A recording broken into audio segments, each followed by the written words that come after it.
mong ulo, saputon, humok masuko, niya pagyud. UTI, naapay labad sa ulo, huot sa dukhan, kay may badlungon, kana og uban pa. Na ako ana, makalagot. Ay da, kani adto raman na. Nawagtang ng tanan, sukad atong migamit ko og Max Capsule. Ayaw gyud paltahi day, mintin hagyod. Tumar permi sa Max Capsule. Kauban og sakop na sa among pamilya ang Max Capsule.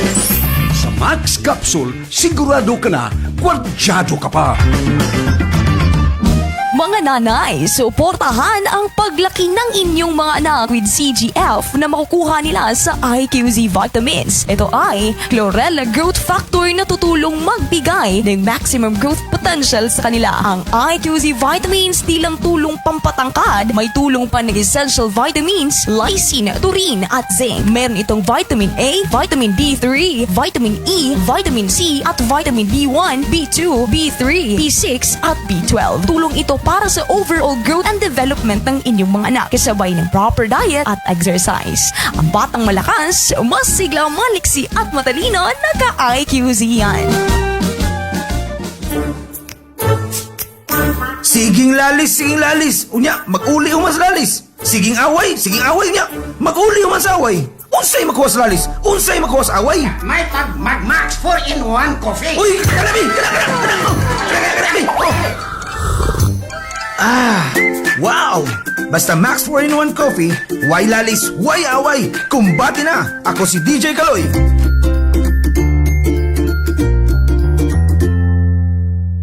Alam mo ba, ang Max Capsule, hindi mo malilimutan. Kapag kailangan mo ng kapartner sa iyong healthy lifestyle, Max Capsule, ang Max Sakto. Ang Max Capsule ay isang dietary supplement na naglalaman ng Garcinia Mangostana L. Mangosteen Santones. Mula sa tinaguriang Queen of Fruits, kilala ang mangosteen sa taglay nitong natural antioxidants na tumutulong protektahan ang mga selula laban sa oxidative stress dulot ng free radicals. Bakit piliin ang Max Capsule? May Garcinia Mangostana L. Mangosteen Santones. May natural antioxidants. Suporta sa pangkalahatang kalusugan at wellness. Madaling isama sa iyong araw-araw na healthy routine. Max Capsule, your daily wellness partner. Available ngayon sa La Forteza Pharmacy.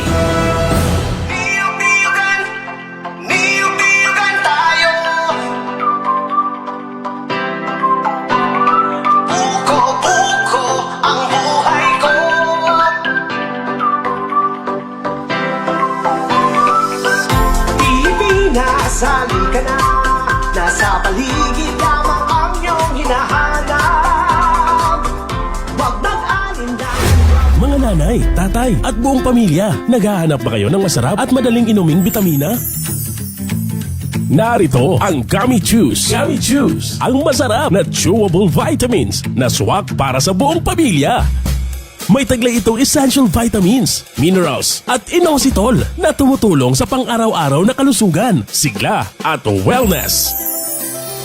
Hindi na kailangang tiisin ang mapait na bitamina sa masarap nitong strawberry flavor. Siguradong ma-e-enjoy ng mga bata at maging ng matatanda. Madali pang nguyain, kaya walang hirap sa pag-inom ng bitamina araw-araw. Kaya wag nang maghintay. Gawing bahagi ng inyong daily health routine ang Gummy Chews. Gummy Chews. Gummy Chews. Masarap na bitamina, alagang buong pamilya. Nguyain ang sarap, damhin ang alaga. Gummy Chews. Ang bitamina ng buong pamilya. Masarap na, masustansya pa.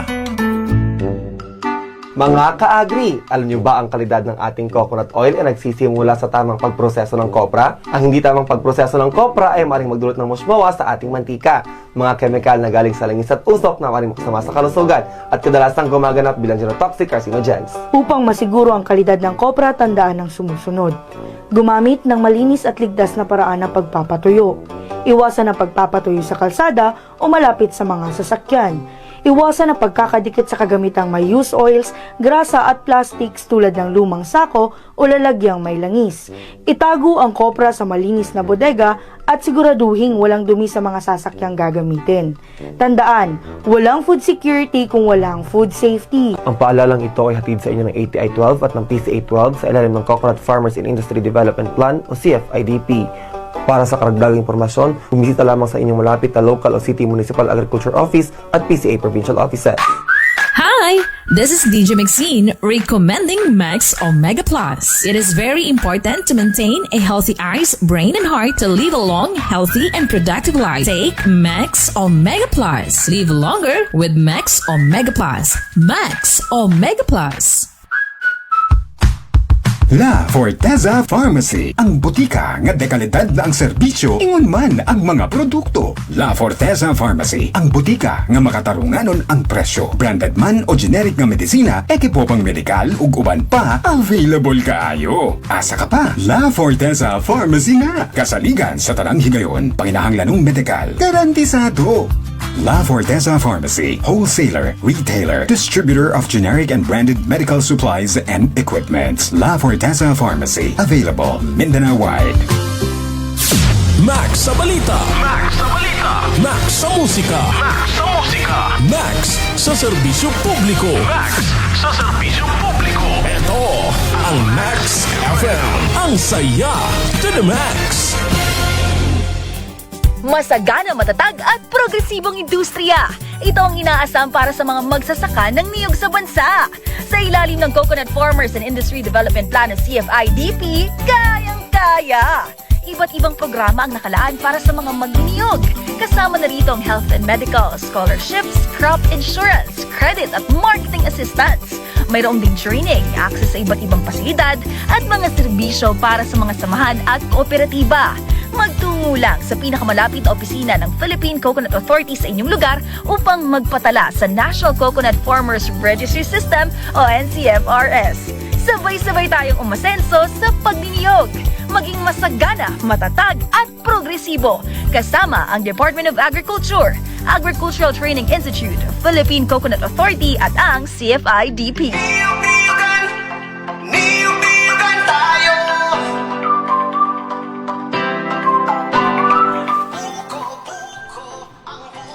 Kayo ay nakikinig sa School on the Air on Coconut Production ng ating eskwelahan sa radyo para sa mga magsasaka ng niyog sa probinsya ng South Cotabato. School on the Air on Coconut Production for Region 12. Mga serye ng teknolohiya tungkol sa makabago, wasto at tamang pamamaraan ng pagnunyog. Magtanim ka lang ito, tiyak ikaw ang siyang panalo. Magandang umaga mga ka-agri-eskwela at mga bayaning magsasaka na probinsya ng South Cotabato. Isang masaganang pagbati po ang inihatid namin sa inyo. Ako po si Zerlyn Maricar Clarete, Technical Staff ng ATI RTC 12. Sa kinabukasan, huko ang buhay ko. Itong programa ay hatid sa atin ng Department of Agriculture, Agricultural Training Institute, Regional Training Center 12 sa pamumuno ni OIC Center Director Dr. Jessie V. Baldea.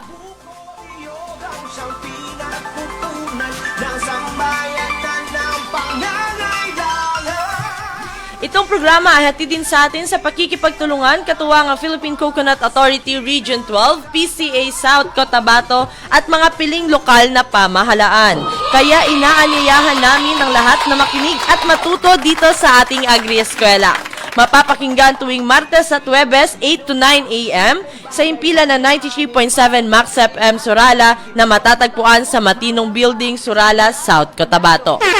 Para sa official text line for greetings and queries, i-text lamang ang numerong 0969-5535-425. Bago po tayo opisyal na magsimula, babatiin po muna natin ang ating mga kanyog na nakikinig ngayon. Good morning! Mula po sa mga membro ng Sipago sa Centrala, South Cotabato. Mula naman po sa kay Sir Armulfo Fatagi Nunyal ng Kabudjan Small Coconut Farmers Organization sa Banga, South Cotabato. Good morning! At good morning po kay Ma'am Sofia Emboltorio ng KFMC Lamian, Surala, South Cotabato. Good morning! Alam ko excited ng ating mga kanyog ng Santo Niño, Surala, Norala at Banga na nakikinig sa kanilang mga radyo at Facebook Live, kaya simulan na natin ang ating programa. Noong nakarang Martes ay inalam natin kung ano nga ba ang integrated management. Ngayong araw ay makakasama natin si Ma'am Janicar Gallego, ang Project Development Officer 3 ng PCA Region 12, kung saan itatalakay niya ang Integrated Nutrient Management on Common Coconut Pest. Pero bago pa tayo magsimula sa ating talakayan, ma'am, pagbatiin po muna natin ang ating mga tagapakinig at tagapanood. Sige, good morning po sa ating lahat. Nais ko pong batiin ng magandang araw yung ating mga tagapakinig, especially po yung ating mga partners, yung mga coconut farmers natin dito sa South Cotabato. So, magandang umaga po sa ating lahat. And binabati ko rin or nagpapasalamat din kami sa PCA, sa ATI para mabigyan kami ng chance to disseminate the information on IPM or Integrated Pest Management sa coconut. And of course, binabati ko rin yung aming regional center, PCA Regional Center sa Carpenter Hill po sa pangunguna ng aming Regional Director, si Sir Eric de Vinagracia, and staff din po namin ngayon. I think naka-live din sila. At binabati ko rin yung PCA South Cotabato, headed by our Provincial Manager, Sir Jesse de Monteverde and staff.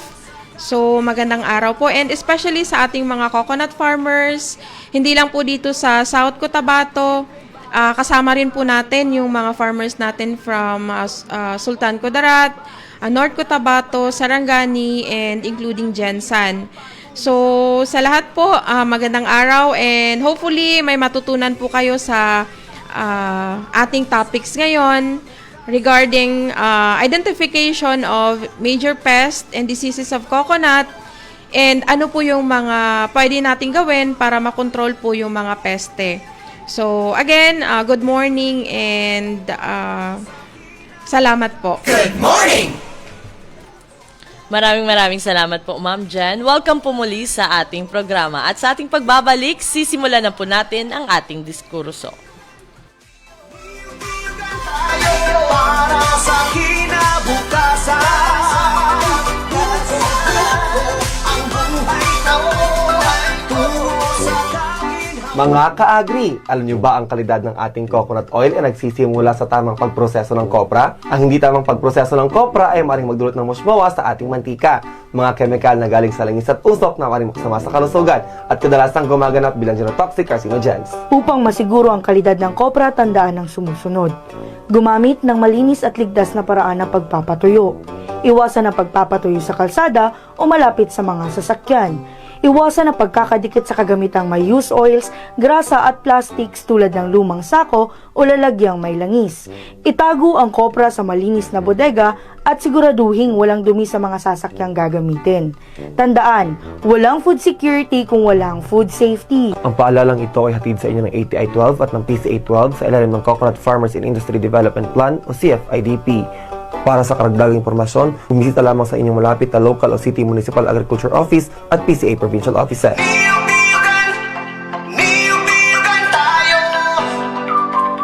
At tayo ay nagbabalik sa ating School on the Air on Coconut Production. Mga ka-agri, huwag na po nating patagalin pa. Simulan na natin ang ating talakayan ngayong umaga. Ma'am Jen, ready na po ba tayo? Yes po, ready na po.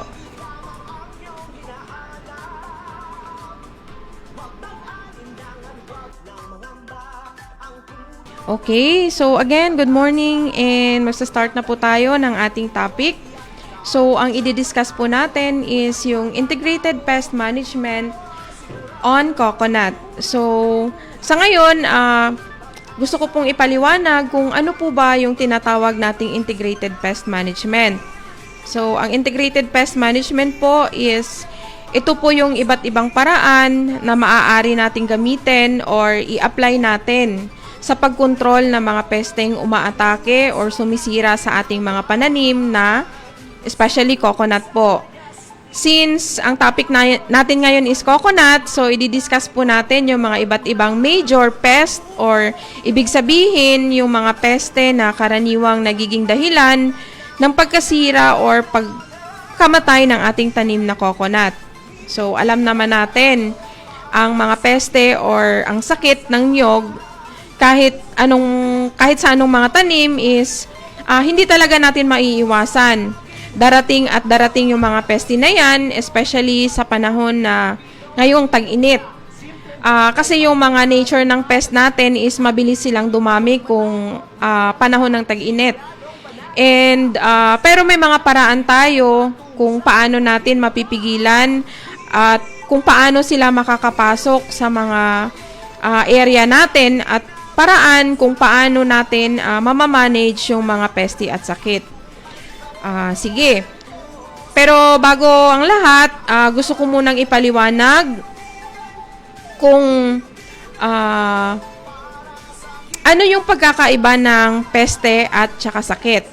So, para maintindihan po ng lahat, magkaiba po kasi sila. Yung peste, ito yung makikita natin directly sa ating mga mata, or for example, makikita natin, ito uod ito insekto ito, at iba pang mga nakikita nating mga sumisira sa ating mga pananim.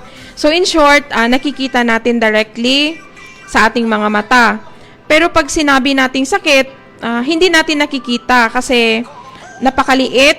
Pwede tayong gumamit ng mga microscope or yung mga special na equipments para makita natin. Halimbawa po ng tinatawag nating sakit or nagkokos ng sakit is yung bacteria na alam naman natin pag marumi yung isang lugar or yung isang bagay, so mayroon siyang bacteria. Pero hindi natin nakikita yung mismong bacteria or yung fungus or yung virus na tinatawag. I-discuss natin mamaya isa-isa kung ano yung mga virus, fungus, bacteria na mga nagkokos ng sakit. Yung virus is nagdadala din ng sakit, and hindi lang sa pananim kundi pati na rin sa tao. Pag sinasabi mo yung isang tao is may COVID, halimbawa, nakita mo ba yung dahilan or nakita mo ba yung virus na dahilan ng COVID? So, hindi mo siya nakita. Unless magkaroon ng testing sa laboratory or yung may mga sintomas gaya ng lagnat, ubo, pananakit ng katawan or yung ulo at iba pa. So, ganun din ang pagkakaiba ng peste at sakit. Uulitin ko, yung peste is nakikita natin pag yung sakit naman is yung mga causal organism lang, yung mga virus, mga bacteria, hindi natin nakikita. So, ma-observe lang natin sila. Yung mga simptomas sa mga physical at mga physical na palatandaan na ang isang tanim ay may sakit. Halimbawa po is nagyelo po yung dahon ng nyug natin, pero take note po, kung nagyayelo po yung dahon ng niyog, hindi ibig sabihin po is inatake po siya ng peste. May mga iba pa pong dahilan kung bakit nagyayelo yung dahon, especially po kung ang tanim natin is kulang po sa nutrients, so nagyayelo po yung dahon. And yung iba naman is if naitanim sila doon sa mga areas na waterlogged, or ibig sabihin na itanim natin sa mga area na may nakastagnant po yung tubig. So, yung dahon po ng nyog is nagyayelo po.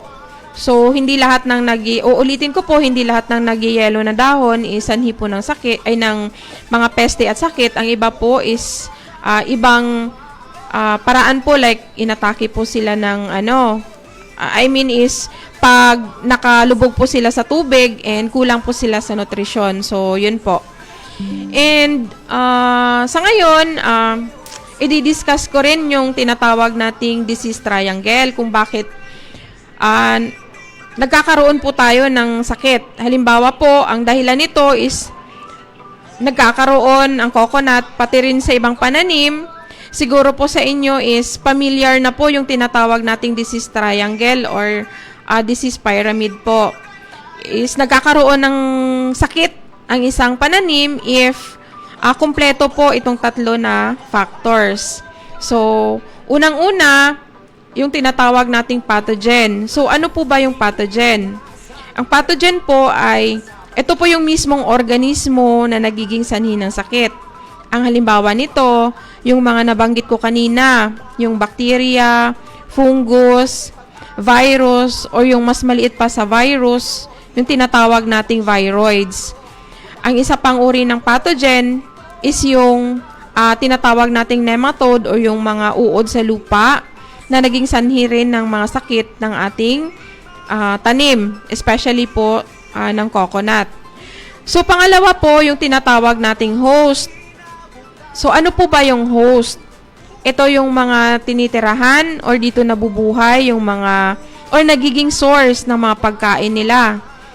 For example po, si coconut ay isang host and iba pa pong tanim like cacao, banana, or yung saging natin is isa rin pong halimbawa ng host plant. So, sila po yung kinakain or dyan po namamaha yung ating mga insekto or yung mga pathogen. So, sa sinabi ko kanina, yung mga pathogen is yung mga virus, bacteria, and others. So, yung pangatlo po is yung environment. So, environment or yung magandang klima or yung tinatawag nating suitable environment. So, pag nakumpleto po itong tatlong ito, dito na po nagkakaroon ng sakit.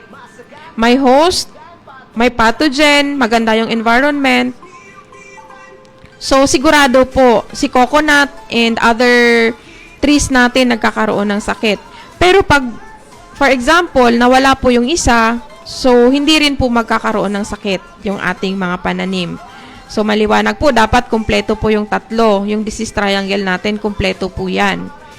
So, dito naman sa next slide natin, kung makikita nyo dyan sa live, ito po yung mga example na microscopic pictures ng ating mga sakit.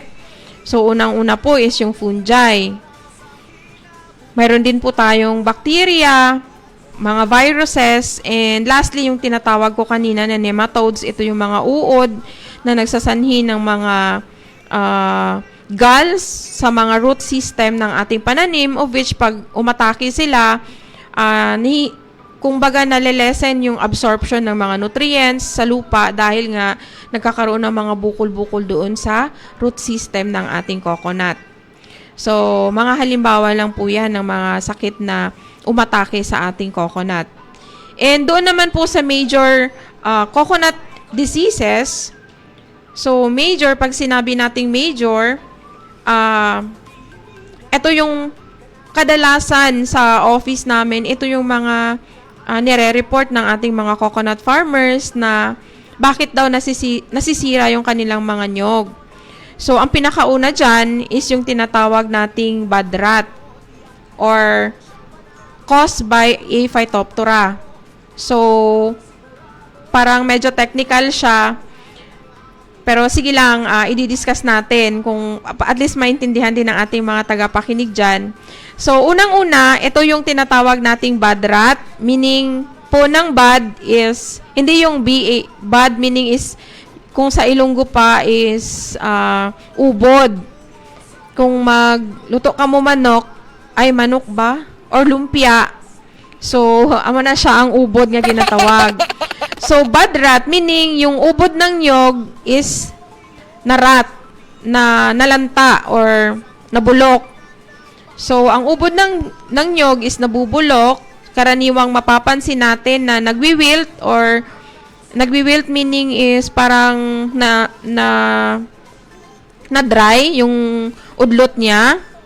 And yung sword leaf ng coconut. Yung sword leaf is yung pinaka-udlot na dahon. Yung pinaka-young leaf na dahon ng coconut. So, pinakatalbos niya is nalanta. Dahan-dahan na nagiging brown. So, ang mga maiiwan na dahon is yun na lang sa mga older leaf niya na lang na nagiging green. But, eventually, pag mamatay na yung puno is nagda-dry na rin silang lahat, nagiging brown. So, if puputulin natin yung puno ng nyog or yung ubod niya, makikita natin sa loob ng ubod is nagkakaroon ng discoloration. Supposedly, yung ubod ng nyog dapat puting-puti, walang discoloration. Pero pag inatake siya ng sakit na tinatawag nating Phytophthora o yung fungus na yon is nagkakaroon siya ng discoloration, nagiging brown siya. And kung aamuyin mo, may masangsang na amoy, mabaho po siya. And iyon po is palatandaan na yung ating nyog is inatake po ng fungus. So, ang sanhi po niyan is, o yung nag-cause ng damage is yung tinatawag nating fungus, scientifically known as Phytophthora palmivora. So, yan po. Kung makikita nyo po sa screen, 9 months after na matamaan po yung ating mga nyog, yung mga matatandang nyog natin or yung mga centennial natin na nyog, 9 months lang po is maaari na pong mamatay if hindi makontrol yung atake. So, ang tanong ngayon is paano natin makukontrol or paano natin makontrol na hindi magkaroon ng bad rot disease yung ating mga nyog. Unang-una po is hindi alam ng mga coconut farmers natin yung mga ginagamit nila na mga bolo or yung mga tabas, infected pala ng virus. So, galing doon sa ibang tanim na may mga sakit, gagamitin ulit doon sa tanim na walang sakit. So, naitatransfer siya doon sa may sakit to the healthy coconut. So, ang naging carrier po nito is yung bolo na ginamit natin. So, ini-encourage natin yung... Ang pangalawa naman po is if ever na umulan, lately lang yung mga nakaraang buwan, grabe po yung ulan natin. So, yung ibang tanim na infected ng virus, ng Phytophthora, na yung ibang tanim, like for example, ang kakao kasi is susceptible din or may inaatake din siya na fungus. So, pag si kakao is may fungus, tapos yung tubig ulan na from the cacao, pwede po siyang mai-transfer doon sa coconut na healthy. So, yun po, maaaring maging dahilan din ng sakit or ang carrier is yung tubig na may mga spores na tinatawag na galing doon sa healthy, babalik po or magta-transfer doon sa healthy na puno. Or pwede rin po sa hangin at iba pang mga carrying vectors na pwedeng may transfer nila doon. So, ang advice po natin sa mga coconut farmers natin na pwede tayong, if ever na nasa field tayo, gumamit po tayo ng mga chlorine or disinfectant para maiwasan natin ang pagkalat ng sakit. Ang mga nabanggit ay posibleng kadahilanan or kadahilanan ng pagkakaroon ng sakit na pwede din nating makontrol. So, pangalawa po is, yung others po is, na pamamaraan na pwede nating gamitin is pwede tayong gumamit ng fungicide. So, dito na po tayo sa chemicals kung wala talagang control. Pero po, pag magamit tayo ng fungicide, ang pinakatatandaan po natin is kukunin natin yung mga pwedeng mapakinabangan muna. Na like for example, yung buko natin na gusto pa nating inumin or gusto pa nating gawing buko salad, kukunin muna natin before tayo mag-apply ng fungicide. And kasi based po sa kung mayroon naman siyang lahing or anong tawag doon, yung pwede na nating makopra before tayo mag-apply ng fungicide, kukunin po muna natin kasi based po sa study, nasa 4 to hanggang 8 months pa po yung chemicals na yun pag once na in-apply natin na nandun sa puno. So, yun po yung advice natin na kunin muna nila na mga farmers natin para magamit at maibinta pa nila at pagkakitaan pa nila before sila mag-apply ng mga chemicals. At doon naman sa mga tanim na may mga fungus, pwede nating, for example po, namatay na po talaga si coconut, hindi na natin naagapan. Yung suggestion po natin is, pwede nating sunugin yung mga infected parts po. Kasi pag once hindi natin kinuha, tapos napabayaan lang, pwede po yun na mai-transfer sa ibang healthy pa po na mga puno ng nyog na naging kadahilanan kung bakit kumakalat yung sakit. So, i-practice din po natin yung tamang distansya or planting distance sa pagtanim ng nyog. May mga recommendations po si PCA na pwede nating magiging gabay sa pagtatanim. Kasi po, pag overcrowded or marami talaga po yung tanim natin sa isang area, doon po madalas nagkakaroon ng sakit. And pwede din tayong mag-apply ng kahit anong abono na sa coconut po, doon sa mga areas po na, o yung mga puno na apektuhan para mapabilis po yung kanyang recovery. And lastly po, ini-encourage natin yung ating mga coconut farmers na i-apply po nila yung GAP or Good Agricultural Practices na dapat nilang i-apply sa kanilang farm, irrigation system, dapat po malinis yung ating mga nyog para po maiwasan natin ang nabanggit na sakit. So, pangalawa po is, aside po sa bad rot, yung parati pong nirereklamo or kino-complain ng ating mga coconut farmers is yung pagkakaroon ng leaf spot sa dahon. So, sa pangalan pa lang, leaf spot, so yung dahon is nagkakaroon ng spot. Ito po is pangalawa po sa mga major disease ng coconut. So, ang sanhi po ulit nito is yung fungus. Ang dahon ay nagkakaroon ng brown spot sa unang pag-atake. Pero if malala na po yung sakit, lahat po ng dahon ay nagiging brown. So, the tendency is hindi na nagkakaroon ng magandang photosynthetic activity yung dahon, yung nyug natin. So, meaning, ang result nito is mahina po yung posibleng humina or huhina talaga po yung bunga, and kung mapabayaan is mamamatay po yung ating nyog. So, karaniwang mapapansin ang sakit na ito sa mga nursery or yung mga punla pa na coconut natin, yung or sa mga seedlings. Kasi, pag overcrowded, madaling na i-transfer yung fungus na pwedeng madala sa hangin or sa tubig. At isa pang, pag hindi natin, yung dahon is madalas nagkakaroon ng leaf spot, pag na-transfer siya sa field, yung dahon na yun is nai-expose siya sa sunlight, so nababawasan or minsan yun din yung nagiging control natin. Pag, for example, from nursery, maraming spot doon kasi nga overcrowded sila. Pag na-transfer na natin sa area or doon sa open area na itanim na natin, nawawalan na rin po yung ating mga leaf spot. So, madali lang talaga yung control ng leaf spot is kasi nga mababa lang or nasa nursery stage lang. Pwede naman ni farmers natin na gupitin yung dahon na is infested, yung brown na dahon, and pwede nilang sunugin.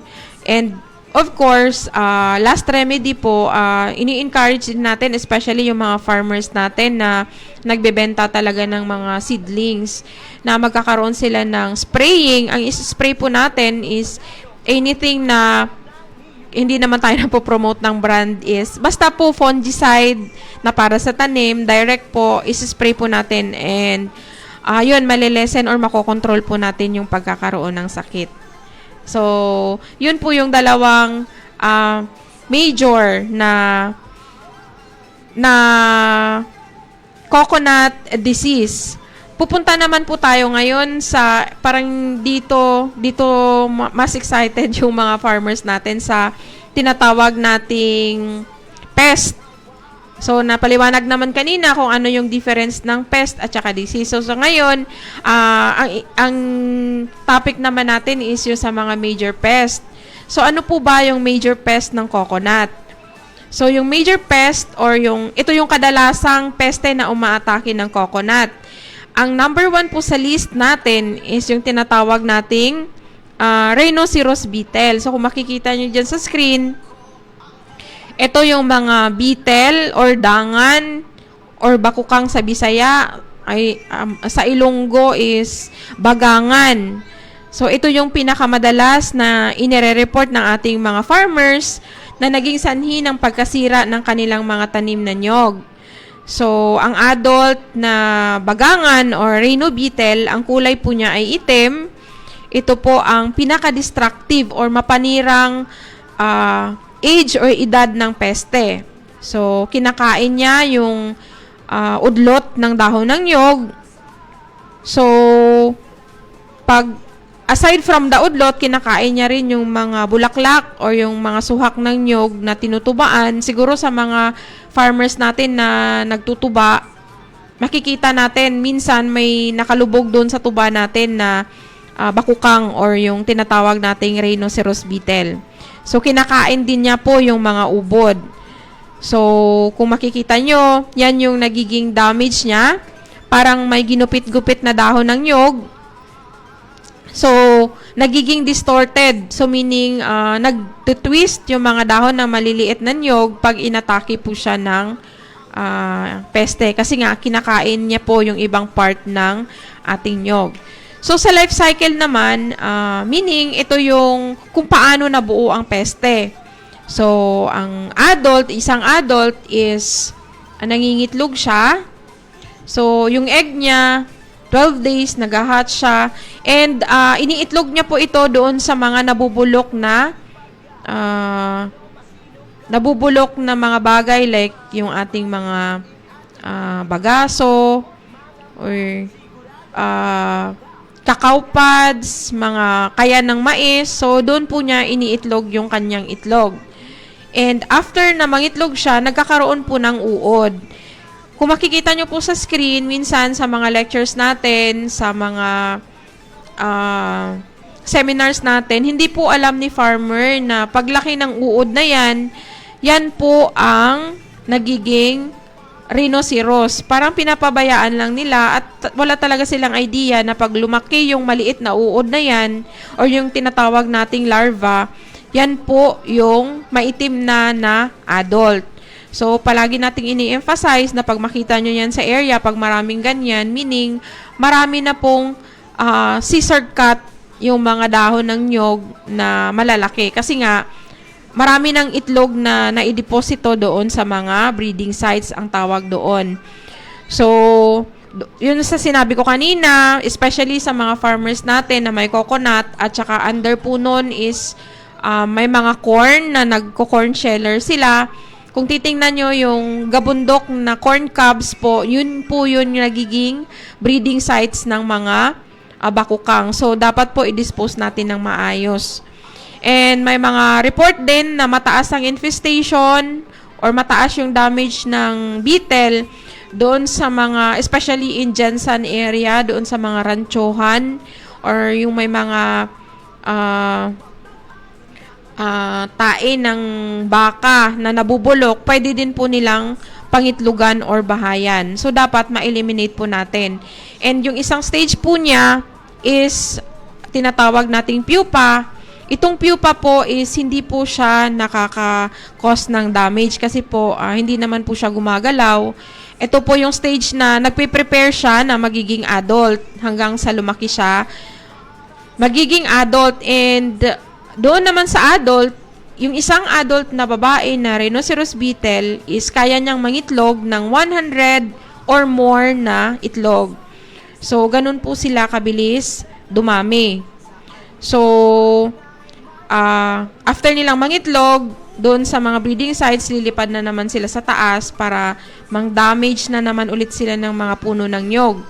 So, ang ano natin dyan is clear talaga natin yung area. Dapat malinis yung area, yung mga corn cobs na yun is pwede natin gawing pataba na hindi lang siya nakatiwangwang na hindi natin alam, yun pala yung nagiging breeding site. So, pwede natin gawing pataba or pwede nating i-clearing or most probably kung makaya yung sunugin na lang para at least wala nang mapag-itlogan yung rhinoceros beetle. And aside sa coconut, may tinatawag din tayong alternate host, meaning pag wala si coconut, pwede silang kumain doon sa mga other palms or palm family like yung mga buri, yung mga foxtail, red palm, or pwede nga din yung tubo. O ibig sabihin, kahit wala si coconut, itong peste na ito is pwede siyang mabuhay. Nakakainin niya yung mga alternate hosts, yung mga nasabi ko. So, ang mga control, of course, yun, pwede nating, nasabi ko na kanina, pwede nating linisin yung pwede nilang maging breeding sites sa area natin. Yung mga waste ng lumber, pwede nating gawing panggatong sa bahay para hindi siya mabulok na magiging cause or magiging breeding sites nila. And doon naman sa maliliit, pwede naman na nating tingnan yung mga butas-butas doon. i-extract lang natin yung mga beetles kasi nasa loob yun. Pwede nating kunin na lang kasi medyo kung mababa pa yung puno ng nyog. And ini-encourage din natin or meaning ini-inform natin si farmer na kung pwede, hindi na lang muna maggagawa ng kung sa Ilonggo pa yung papha kasi yun yung nagiging entry points. Pag nasugatan mo yung puno ng nyog, doon papasok yung insekto na yon.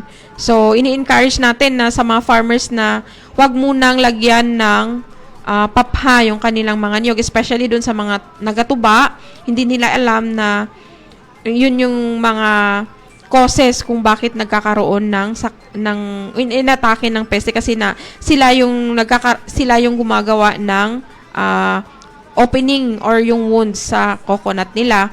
And sa nasabi ko na kanina, yung mga infected or infested na mga coconut natin na naatake, pwede nating lagyan ng pataba para mabilis po yung kanyang recovery. So, meron din po, pwede din tayong mag-spray para at least pag maamoy ng mga peste na yan na medyo may chemical, so aalis na rin po sila sa puno ng nyog. And may mga biological control, meaning ito yung ginagamit natin. Sa ngayon, meron tayong tinatawag na pheromone. Ito ay, or attractant. Ito is, binibigay din ito ni PCA ng libre doon sa mga areas na mataas yung infestation. Binibili po natin ito, yung tinatawag nating pheromone trap. Paggabi po, nocturnal po kasi si rhino or halos lahat ng mga insekto natin. So paggabi, pag naamoy nila yung attractant na yon, gumagawa kami ng lagayan.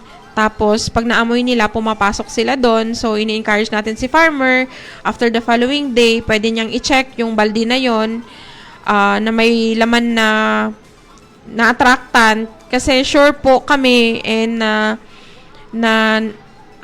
napapractice namin, everyday po may huli siya na rhino or yung peste. So, kukunin natin at saka papatayin natin. So, yung pheromone po na ito is nagtatagal siya ng 4 to 6 months.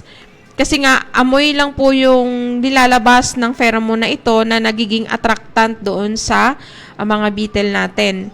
So, nabibili din po ito or else, meron din po kaming mga naibibigay din sa mga farmers natin. So, itap lang po natin yung ating provincial office and kung hindi pa talaga natin alam kung paano i-install, pwede naman po tayong mag-assist doon sa kanila. And yung sa sinabi ko kanina, yung mga biological control, ito yung mga amag. I think yung ibang farmers natin familiar na rin sa GMF na binibigay ng partner natin, yung RCPC. Pero po yung amag na yon is para dun sa rice black bug. So si PCA naman po, may binibigay din tayo na para doon sa rhinoceros beetle. So ito po is isang amag na ginagamit natin para i-control yung beetle na yon.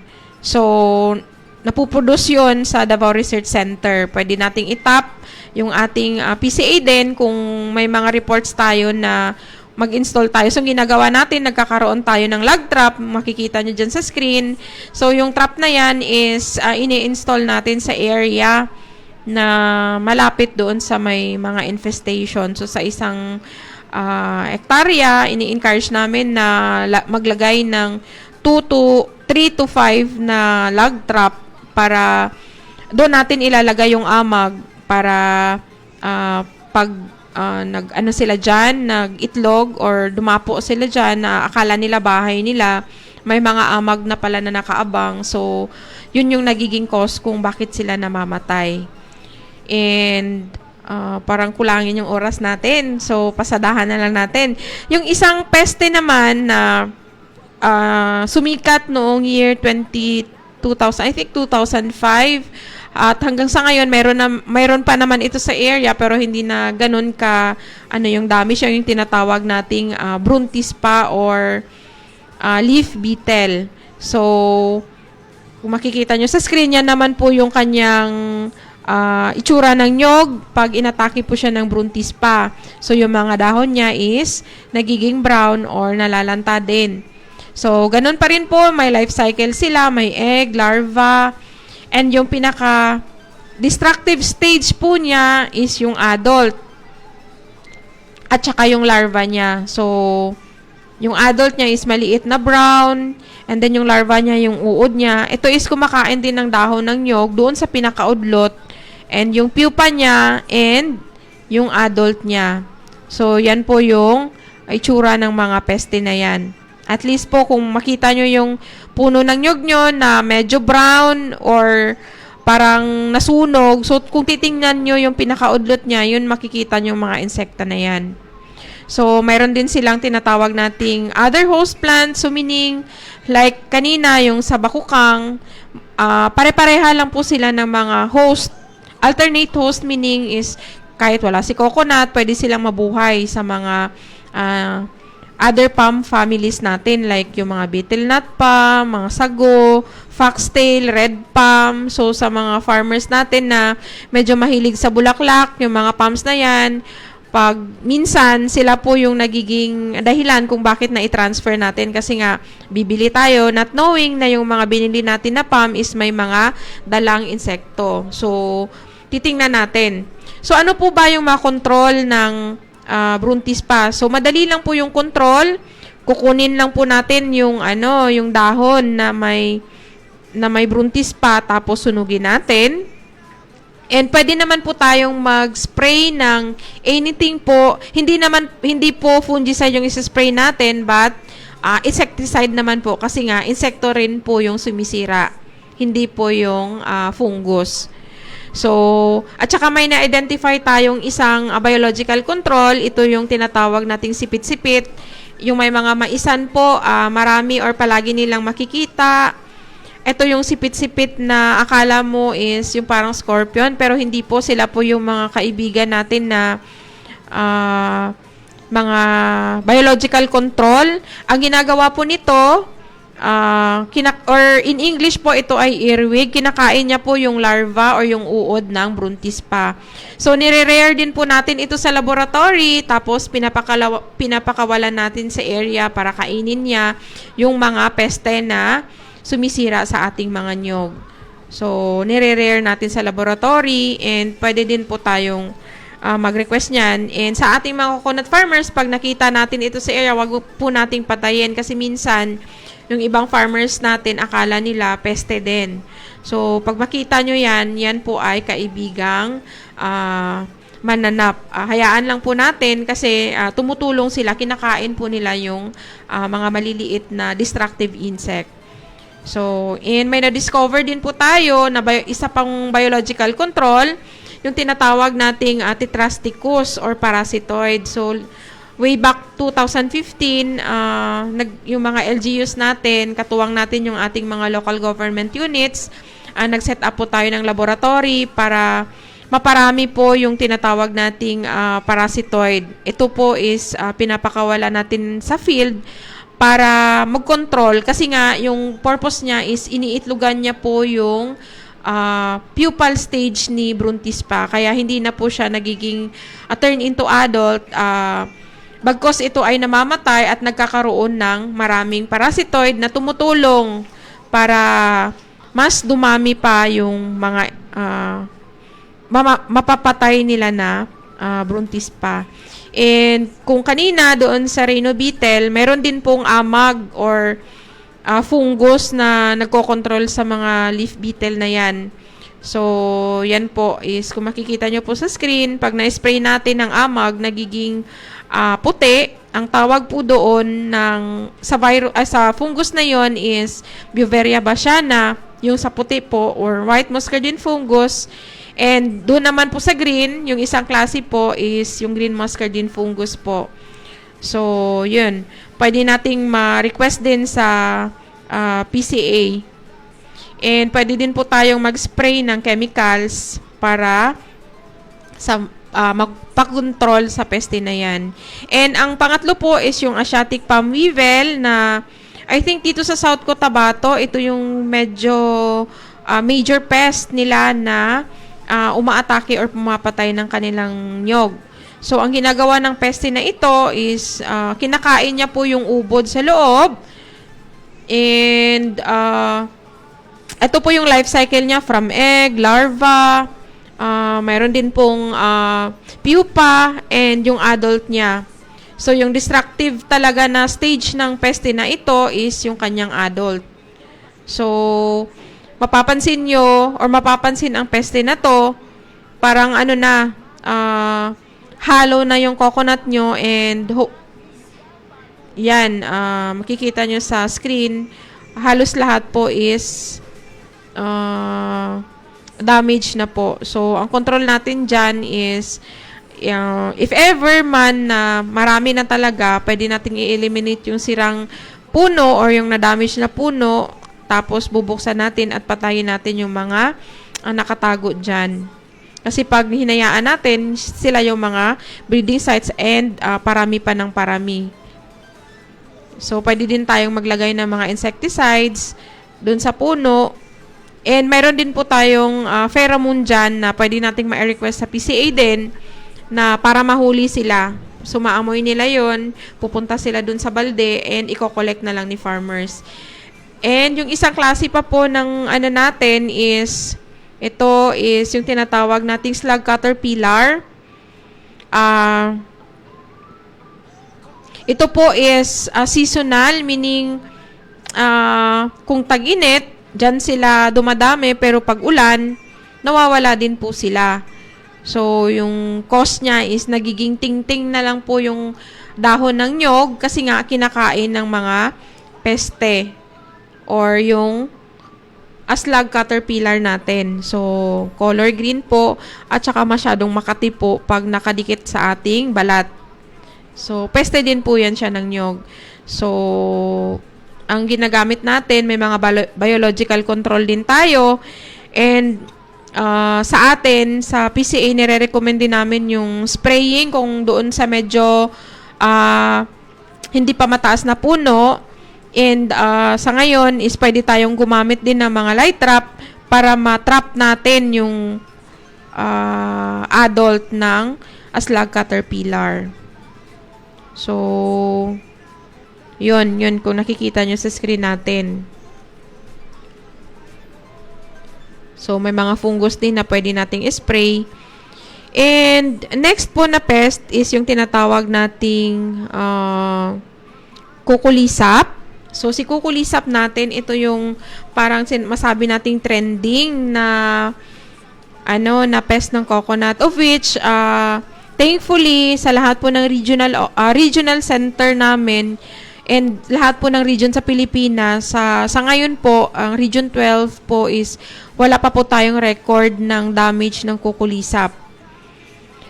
So, kung makikita nyo sa screen, pag may nakita kayong yellow, halos lahat ng coconut na yellow talaga lahat. So, yun yung, kung titingnan natin, yung possible na nag-cause niyan is yung tinatawag nating kukulisap. So, mahirap siyang, dalawa pong klase ng kukulisap, yung tinatawag nating Aspergillus destructor, yan yung local, meron tayo niyan. Pero yung isa, yung Aspergillus rigidus, ito yung wala sa atin. So, kung titingnan mo physically, yung nyog is nakakaroon ng color yellow or nagiging yellow lahat ng yung dahon niya. And eventually, pag wala tayong control na gagawin, mamamatay po sila. I don't know kung narinig nyo sa mga balita-balita before sa Calabar Zone. So, ito yung peste na sumira ng mga coconut doon. So, yun, pag kinuha mo yung dahon, pinabaliktad mo, lahat po ng dahon, pati palwa ng nyog, bunga ng nyog is kaya po niyang sipsipin. So, nagiging dry or nagiging brown yung dahon ng nyog. So, ito po yung pinapanawagan namin sa PCA na if ever po na may mga areas kayo na nagkakaroon ng yellow, pwede po nating i-report para ma-identify ng ating mga coconut farm, ng ating mga technician sa PCA. At ang pinaka natin na control is masugpo natin hanggat maaga pa. hindi pa siya dumami. Kasi pag dumami na, napakahirap po talaga siyang i-control. So, kukunin natin yung mga infested na dahon, tapos pwede nating sunugin para hindi na kumalat. And nagre-recommend din tayo na mag-spray ng insecticide pa rin po. Pero last na po yun kung wala na po talagang paraan, ibang paraan. So, nagsispray tayo. And minsan ginagamitan natin ng barina para sa trunk injection doon sa mga matataas po na nyog natin. And sa ano naman po, pwede naman tayong humingi din ng mga biological control. Ito yung mga kaibigang kukulisap again na pwede nating ipakawalan sa areas na may infestation. So, sige sir. And may isa pa palang pest. Sige, sir.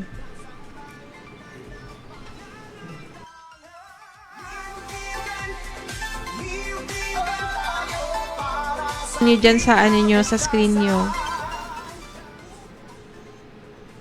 So, yan. May mga biologicals control din na pwede nating gamitin para doon sa ating kukulisap na tinatawag. So, may na-discover tayo na parasitoid. Ang pangalan po ng parasitoid niyan is Comperiella calawanica.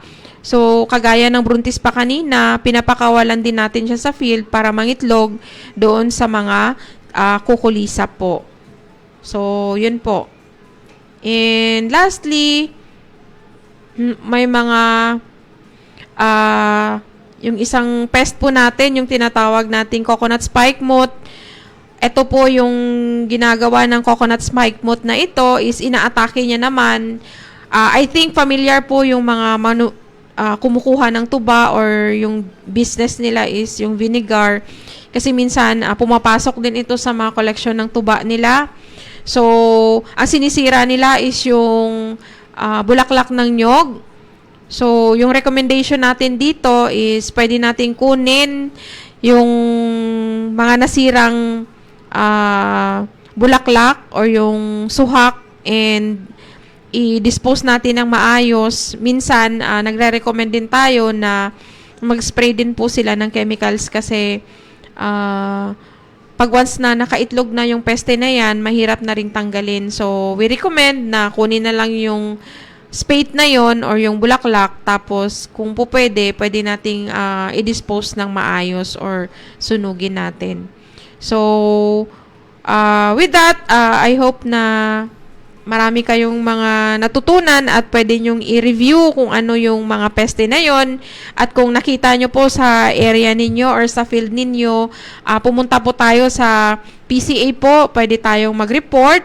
Dito po sa South Cotabato, yung office natin is nasa katapat po ng PCIC. Dyan sa Barrio Ono, papunta dyan kasi lumipat po kami. Kung gusto nyo naman is sa regional office po, sa Carpenter Hill po yung ating regional office. And mayroon din po tayong office sa Isulan. And sa North Cotabato po, nasa Kidapawan. And sa Sarangani po, Sarangani Jensen, yung office po ni PCA is nasa Kasoy Street lang po. So, pumunta po kayo doon, mag-report kayo para mapuntahan po ng ating mga technician para maiwasan po natin yung malala na po at ma-monitor po natin yung mga peste na yan para matulungan po kayo sa pag-control. So, maraming salamat po sa inyong lahat. Hopefully po may natutunan kayo. And good morning po again. Thank you so much po.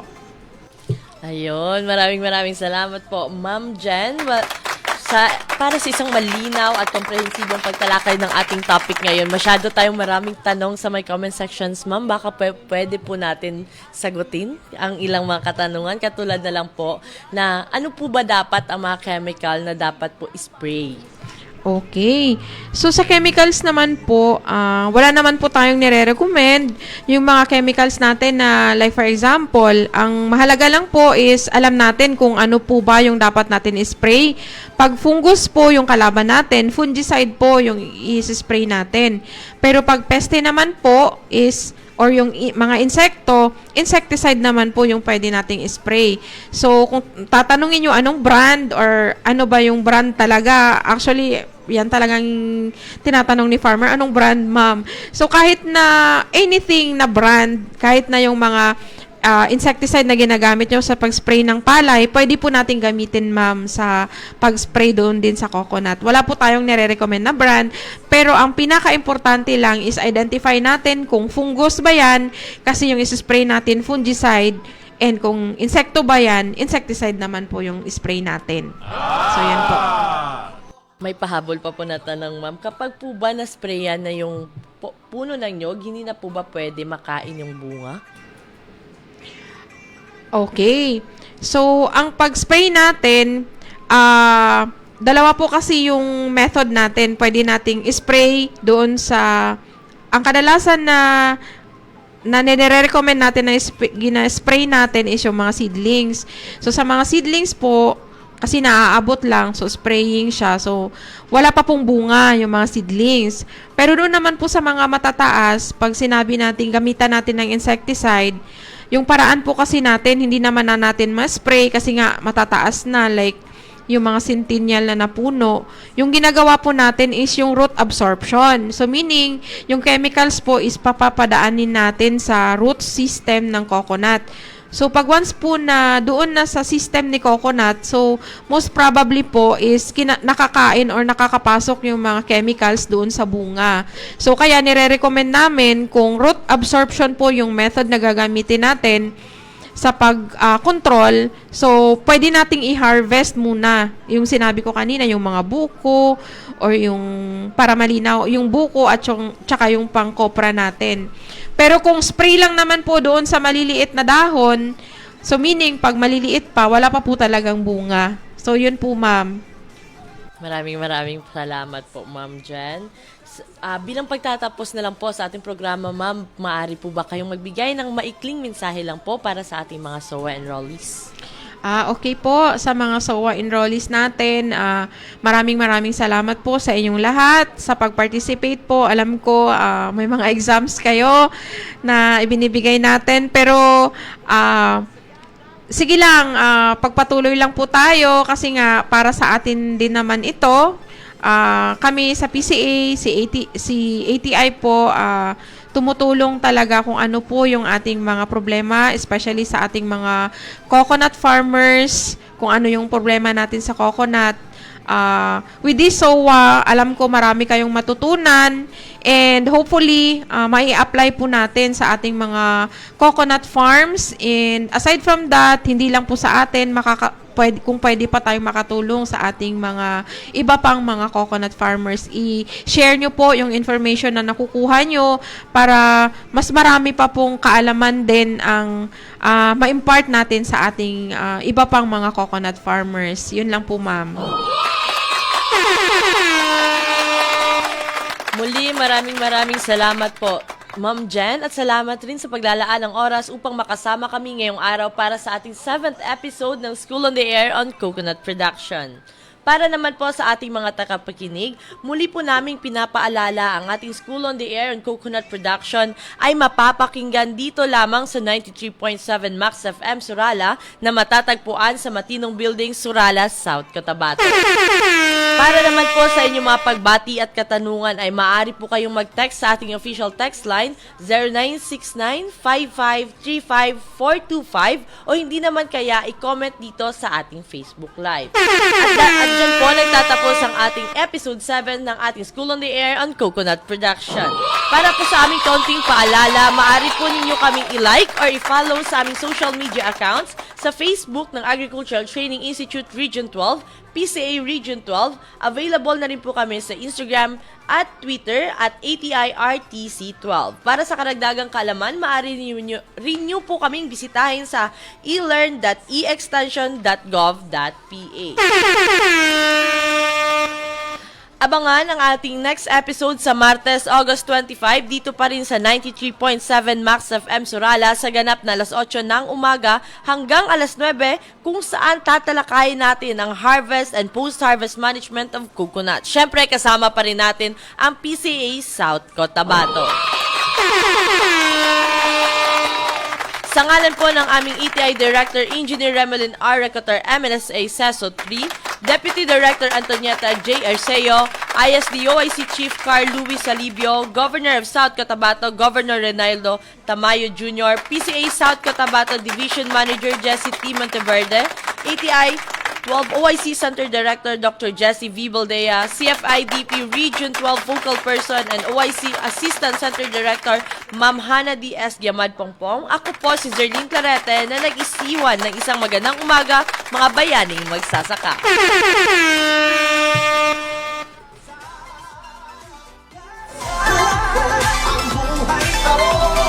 Tungo sa kaginhawaan. Niyog-niyogan tayo para sa kinabukasan. Ang buhay ko tungo sa kaginhawaan. Niyog-niyogan tayo para sa kinabukasan. Ang buhay ko tungo sa kaginhawaan. Niyog-niyogan tayo. Mga ka-agri, alam niyo ba ang kalidad ng ating coconut oil ay nagsisimula sa tamang pagproseso ng kopra? Ang hindi tamang pagproseso ng kopra ay maaaring magdulot ng musmawa sa ating mantika, mga kemikal na galing sa langis at usok na maaaring makasama sa kalusugan at kadalasang gumaganap bilang genotoxic carcinogens. Upang masiguro ang kalidad ng kopra, tandaan ang sumusunod. Gumamit ng malinis at ligtas na paraan ng pagpapatuyo. Iwasan ang pagpapatuyo sa kalsada o malapit sa mga sasakyan. Iwasan ang pagkakadikit sa kagamitang may used oils, grasa at plastics tulad ng lumang sako o lalagyang may langis. Itago ang kopra sa malinis na bodega at siguraduhing walang dumi sa mga sasakyang gagamitin. Tandaan, walang food security kung walang food safety. Ang paalalang ito ay hatid sa inyo ng ATI 12 at ng PCA 12 sa ilalim ng Coconut Farmers and Industry Development Plan o CFIDP. Para sa karagdagang impormasyon, bumisita lamang sa inyong malapit na local o city municipal agriculture office at PCA provincial offices. Unsay sagad nga problema natong kababayenan? Insomnia? Mayabag ang regla sa schedule? Init imong ulo? Saputon? Humok masuko? Niya pagyud? UTI? Naapay labad sa ulo? Huot sa dukhan? Kay may badlungon? Kana og uban pa? Na ako ana? Makalagot? Ay da? Kani adto ra man na? Nawagtang ng tanan. Sukad atong migamit ko og Max Capsule. Ayaw gyud paltahi day. Mintin hagyod. Tumar permi sa Max Capsule. Kauban og sakop na sa among pamilya ang Max Capsule. Sa Max Capsule, sigurado ka na kwardyado ka pa. Mga nanay, suportahan ang paglaki ng inyong mga anak with CGF na makukuha nila sa IQZ Vitamins. Ito ay Chlorella Growth Factor na tutulong magbigay ng maximum growth potential sa kanila. Ang IQZ Vitamins di lang tulong pampatangkad, may tulong pa ng essential vitamins, lysine, taurine at zinc. Meron itong vitamin A, vitamin D3, vitamin E, vitamin C at vitamin B1, B2, B3, B6 at B12. Tulong ito para sa overall growth and development ng inyong mga anak kasabay ng proper diet at exercise. Ang batang malakas, mas sigla maliksi at matalino, naka-IQZ yan. Kung ikaw ay magsasaka ng niyog, maraming paraan para maging masagana, matatag at progresibo ang iyong negosyo. Gumamit ng rehistradong hybrid coconut seedlings at mag-intercrop ng kape o kakao sa sakahan. Pwede ring magkaroon ng manukan, kambingan, bakahan o babuyan sa iyong niyugan. Alamin lang ang iba't ibang produkto na pwedeng gawin gamit ang niyog. Lahat ng ito posible sa ilalim ng Coconut Farmers and Industry Development Plan o CFIDP. Magtungo sa pinakamalapit na opisina ng Philippine Coconut Authority sa inyong lugar upang magpatala sa National Coconut Farmers Registry System o NCFRS. Sabay-sabay tayong umasenso sa pagniniyog. Kasama ang Department of Agriculture, Agricultural Training Institute, Philippine Coconut Authority at ang CFIDP. Siging lalis. Unya, mag-uli humas lalis. Siging away unya. Mag-uli humas away. Unsay makuha sa lalis? Unsay makuha sa away? May pag-Max 4-in-1 coffee. Uy, kalami! Oh. Ah, wow! Basta Max 4-in-1 Coffee, why lalis, why away? Kumbati na! Ako si DJ Kaloy.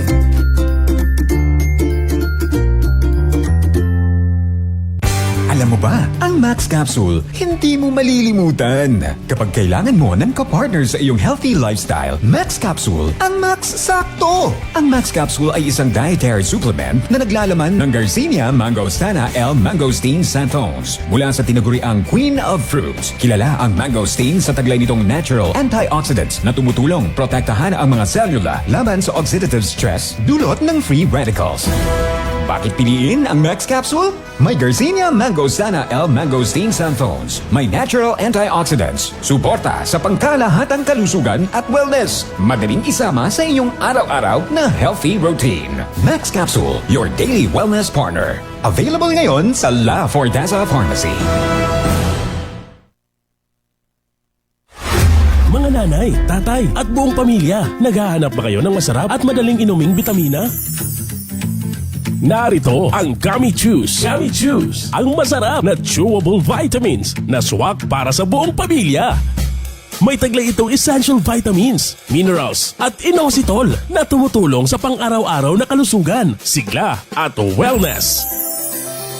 Hindi na kailangang tiisin ang mapait na bitamina sa masarap nitong strawberry flavor. Siguradong ma-e-enjoy ng mga bata at maging ng matatanda. Madali pang nguyain, kaya walang hirap sa pag-inom ng bitamina araw-araw. Kaya wag nang maghintay. Gawing bahagi ng inyong daily health routine ang Gummy Chews. Gummy Chews. Gummy Chews. Masarap na bitamina, alagang buong pamilya. Nguyain ang sarap, damhin ang alaga. Gummy Chews. Ang bitamina ng buong pamilya. Masarap na, masustansya pa.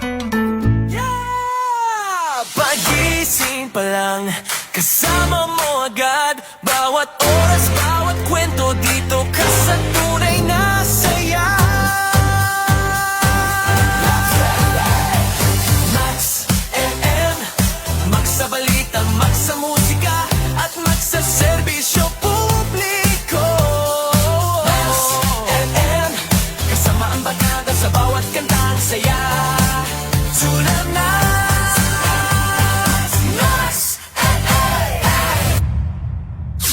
Max sa balita. Max sa balita. Max sa musika. Max sa musika. Max sa serbisyo publiko. Max sa serbisyo publiko. Ito ang Max FM. Ang saya to the max. Morning na Max!